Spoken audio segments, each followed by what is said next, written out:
Question 9 asks how a statement figures into the argument. We call that a role of a statement question, and our job on role of a statement questions is to recognize in the answer choices a correct description of how a part of the argument factors into the overall argument. Describe the function or the way it's used. The thing we're being asked about is the statement that there is no evidence that Bosch was a member of the Brethren. But before we can figure out how it figures in the argument, we have to understand the argument. The argument's conclusion is its first sentence. Franinger asserted that this artist, Bosch, belonged to the Brethren of the Free Spirit, a non-mainstream religious group, and our author says that that assertion is unlikely to be correct. We get some evidence for that.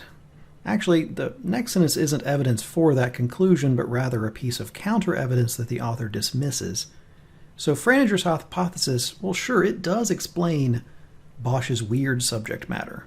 So that might be a reason that you would support Franinger, but our author has evidence against him. He says, first, there is evidence that Bosch was a member of a mainstream church. The Brethren aren't mainstream. And then the second thing is there's no evidence that Bosch was a member of the Brethren. So each of those last two pieces of evidence are used to argue against Franinger's assertion, and we're being asked about the second of them.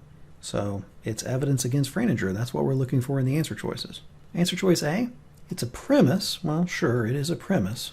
But this answer choice goes too far because it says that the premise guarantees the falsity of Franinger's assertion, and our author only said that Franinger was unlikely to be correct. We can't pick an answer that misdescribes what happened, so A is not the answer.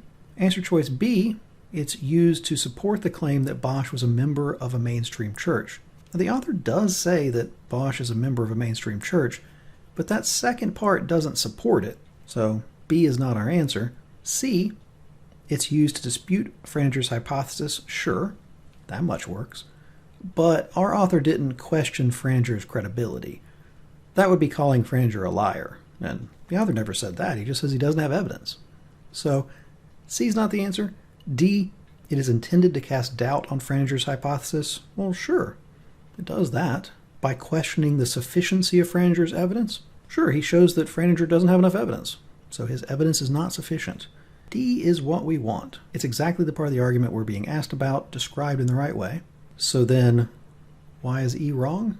The author never said this at all. The author never said that Bosch's choice of subject matter remains unexplained, so this is a complete non sequitur. So thus, our answer was answer choice D.